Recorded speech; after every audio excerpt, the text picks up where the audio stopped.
যদিও বেশ আগেই বিচ্ছেদ হয়েছে পরীমণি রাজের, তবে সংসারে একটি সন্তান রয়েছে নাম পূর্ণ। আর এই ছেলের প্রসঙ্গ উঠলেই তার বাবা অভিনেতা রাজকে নিয়ে পরীমণি বলতেন, ছেলের প্রতি দায়িত্ব পালন তো দূরের কথা, চোখের দেখাও দেখতে আসেন না। তবে এবার দেখা গেল ভিন্ন চিত্র। একমাত্র ছেলে পূর্ণকে নিয়ে গাড়িতে করে দিব্যি ঘুরে বেড়াতে দেখা গেল শরীফুল রাজকে।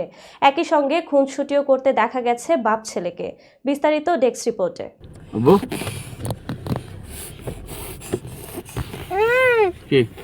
সোমবার দিবাগত রাতে সোশ্যাল মিডিয়া ফেসবুক ভেরিফাইড পেজে একটি ভিডিও পোস্ট করেন এই অভিনেতা। সেখানে দেখা যায় ছেলেকে নিয়ে গাড়িতে করে ঘুরছেন আর ভক্ত শুভাকাঙ্ক্ষীদের নতুন বছরের শুভেচ্ছা জানাচ্ছেন। এই অভিনেতা ক্যাপশনে লিখেছেন, আমি কিভাবে আমার ছেলের প্রতি ভালোবাসা প্রকাশ করব। বিশ্বের কাছে তুমি একজন হতে পারো, কিন্তু কারো কাছে তো তুমি পুরো পৃথিবী। ভালোবাসি আমার চ্যাম্প।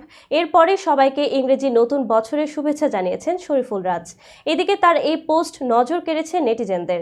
মন্তব্যের ঘরে নানা ধরনের প্রতিক্রিয়া জানিয়েছেন নেটিজেনরা। সেখানে অনেকেই সাধুবাদ জানিয়েছেন অভিনেতাকে, আবার কেউ কেউ সন্তানের প্রতি বাবা হিসেবে তার ভালোবাসার প্রশংসা করছেন। এর মধ্যে কেউ কেউ আবার নেতিবাচক মন্তব্যও করেছেন। কেউ তো আবার রাজপরীর মান ভাঙার সুরও শুনছেন। তবে এ ব্যাপারে এখনও তাদের কারো বক্তব্য পাওয়া যায়নি।